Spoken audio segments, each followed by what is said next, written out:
अस्सलाम वालेकुम my YouTube family. आज हम बना रहे हैं आलू मटर की सब्ज़ी एवरेस्ट मसाले के साथ।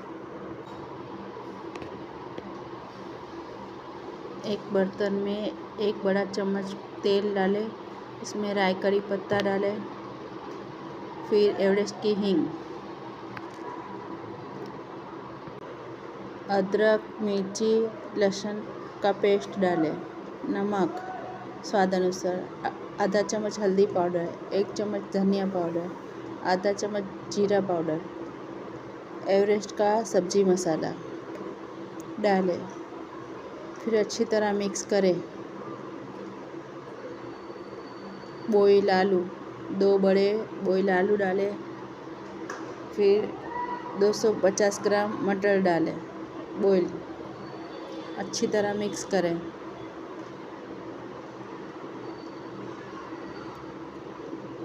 दो चम्मच पानी डालें।